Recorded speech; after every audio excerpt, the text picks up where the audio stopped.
முன்பாகம் தவறான பக்கம் மேலே ஏற்படி விரித்து அதன் மேலே முன்பாகத்தின் தவறான பக்கத்தில் லைனிங் துணியை வைத்து கழுத்து வடிவங்கள் அனைத்தும் பொருந்தும்படி தேவையான குண்டூசிகளை குத்தி கொள்ள வேண்டும். இந்த பிளவு இடுப்பு அடுத்து சீட்டு பிளவு உள்ள இடத்தில் இங்கு அதிகப்படியாக மடிப்பிற்காக விடப்பட்ட துணியை ஒரு தடவை மடித்து லைனிங் துணியோடு சேர்த்து ஃபஸ்ட்டு தையல் போடவும்.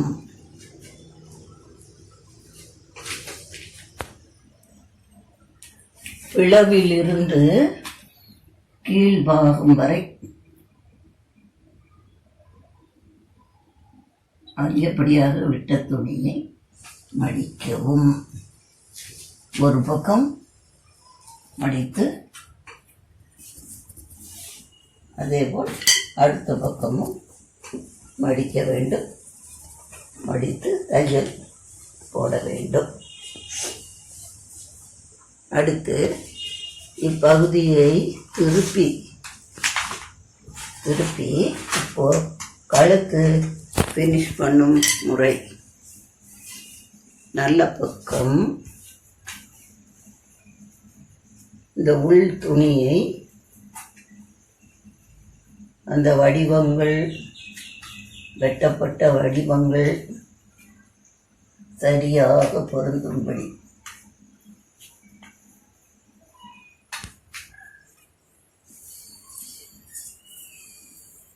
வெட்டப்பட்ட வடிவங்கள் உடையின் நல்ல பக்கம் வைத்துள்ளேன்.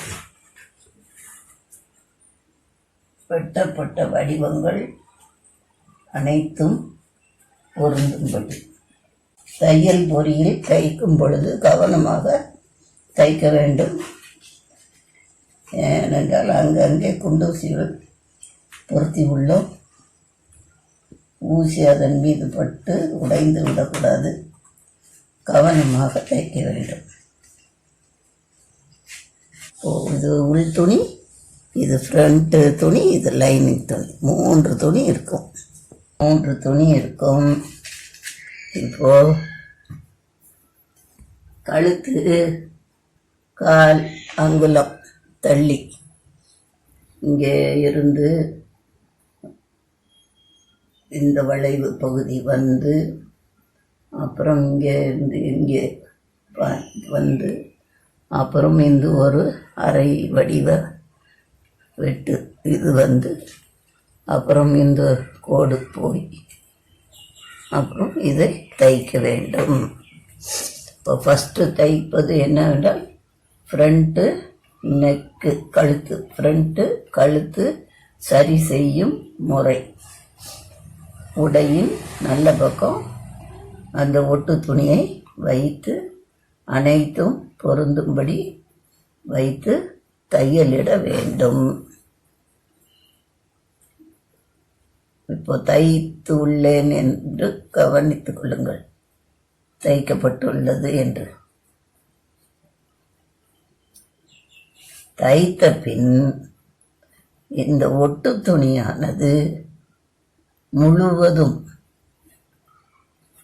இப்போ தைத்த பின் இந்த ஒட்டு துணியானது முழுவதும் தவறான பக்கம் செல்லும்படியும் வெளியே தெரியாத அளவும் மடிக்க வேண்டும்.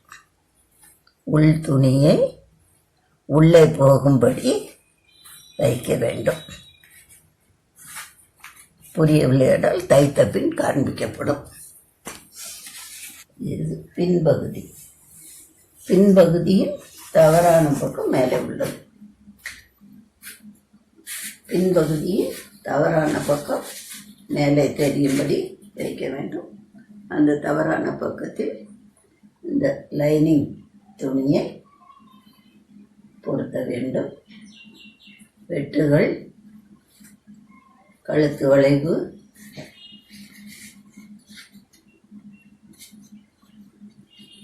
முன்பக்கம் காண்பித்தது மாதிரி இதையும் கழுத்து வடிவம் சரியாக பொருந்தும்படி தேவையான குண்டூசிகளை குத்திக்கொள்ள வேண்டும்.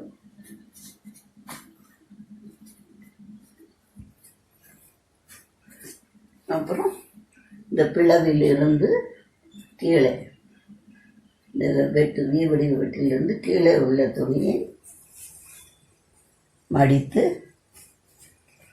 அப்போ காண்பித்தது மாதிரி இதிலையும் 2 பக்கங்களில் தைக்க வேண்டும். இந்த பக்கம் அந்த பக்கம் அந்த வீவடிவ வெட்டிலிருந்து மீத உள்ள துணி அகலமாக உள்ளதை மடித்து தைக்க வேண்டும்.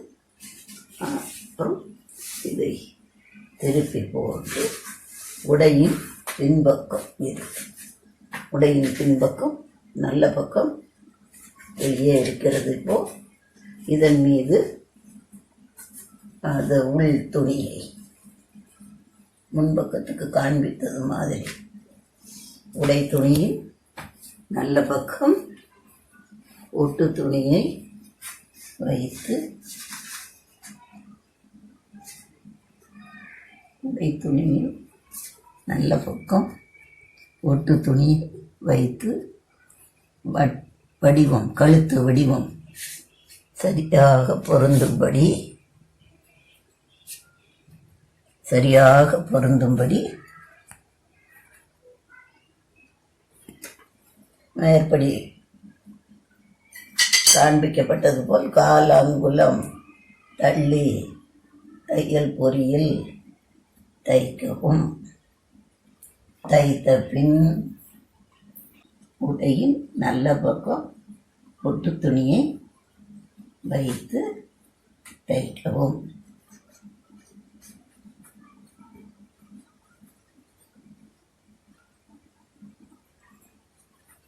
மூன்று துணி இணைய வேண்டும். கவனமாக தைக்க வேண்டும். அடுத்து இந்த உள் துணியை தையலில் இருந்து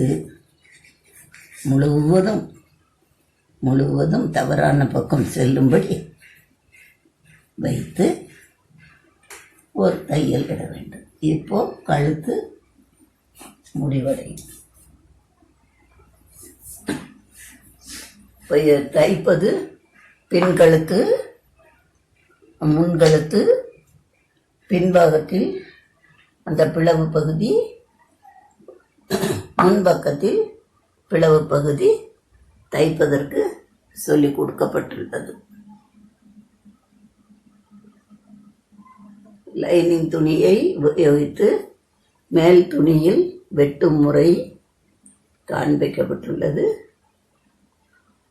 அப்புறம் அதன் உள்ளே லைனிங் துணியை வைப்பது, கழுத்து ஃபினிஷ் பண்ணுவதற்கு வேறு ஒரு துணியை வெட்டி கழுத்து பாகம் ஃபினிஷ் பண்ணுவது, பிளவு பகுதியில் இருந்து தனித்தனியே துணிகளை மடித்து தைக்கும் முறை, கீழே தேவையானவை கீழேயும் மடித்து தைக்க வேண்டும். மீதம் உள்ளதை நாளை காண்போம். சுடிதார் டாப்ஸ் கை லைனிங் துணியில் இந்த கையின் மாதிரியை மடிப்பு பொருந்தபடி அகலம் தேவையான அளவு கீழே மடிப்பிற்கு இடம் விட்டு வெட்டிக்கொள்ள வேண்டும். நேயர்களே, லைனிங் துணியை வெட்ட வேண்டும். லைனிங் துணியை உடை துணியின் மீது போட்டு கை வெட்ட வேண்டும். இது வெட்டி காண்பிக்கப்பட்டுள்ளது. இது வெட்டி அடிபாகம் பைண்டிங் செய்யப்பட்டுள்ளது. உயரம் அதிகரிப்பதற்காக பைண்டிங் செய்யப்பட்டுள்ளது.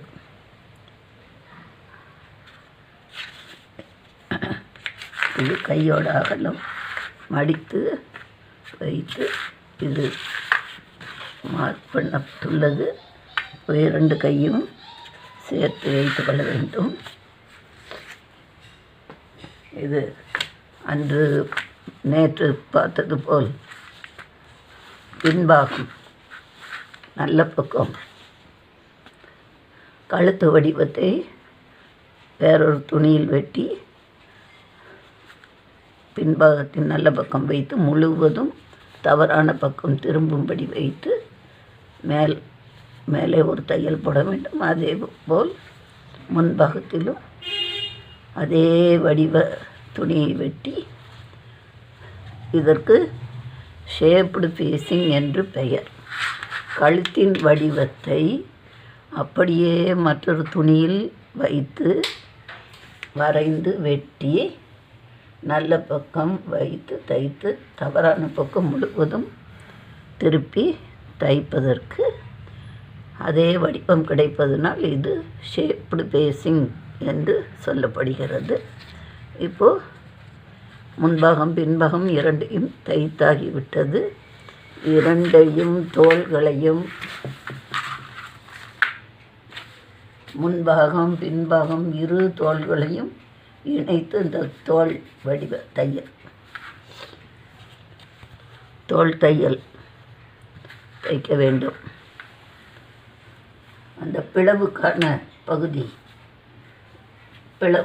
பகுதி மடித்து முன்பக்கத்தில் தைக்கப்பட்டுள்ளது.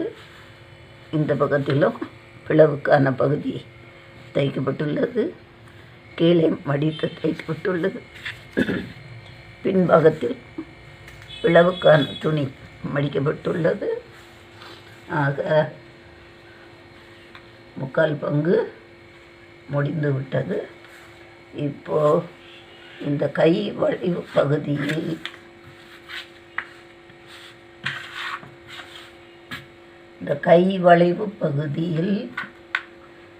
இந்த கை பொருந்தும்படி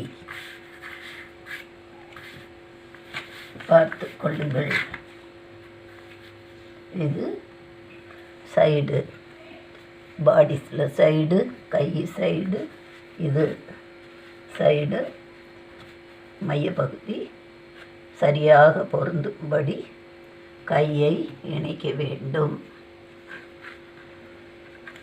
நான் குண்டூசிகளை பொருத்தி காமிக்கிறேன், இணைத்த பின் என்ன செய்ய வேண்டும் என்று. கையை பாடிஸுடன் அவசரத்திற்காக ஊக்குகளை பொருத்தி உள்ளேன். இப்போ கையை மடிக்க வேண்டும். இப்போது ஃப்ரண்ட் பார்ட்டு மீது முன்பக்கத்தின் மீது பின்பக்கம் வந்து சேர வேண்டும். இப்போது கையிலிருந்து சைடு அக்குள், கையிலிருந்து கையிலிருந்து அக்குள் பாகம், அக்குளிலிருந்து இந்த பிளவு வரை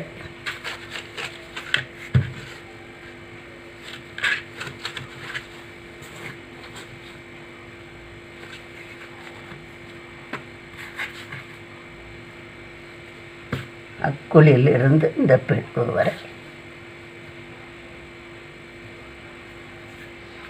தைக்க வேண்டும்.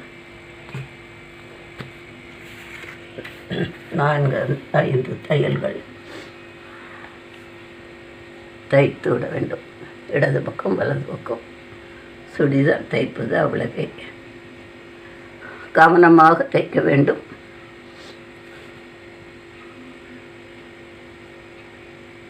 அப்போ சிறிதளவு வெட்ட வேண்டியது இருப்பின் வெட்டிக்கொள்ள வேண்டும். இதற்கு பைண்டிங் என்று பெயர். முழுவதும் தவறான பக்கம் திருப்பி தைப்பது ஃபேஸிங் என்று பெயர்.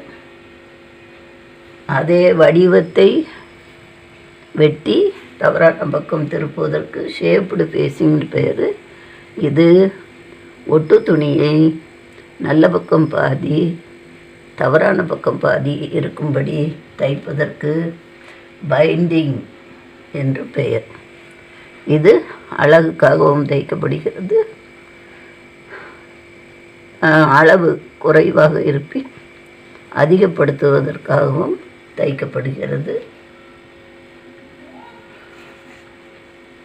அவ்வளவுதான்.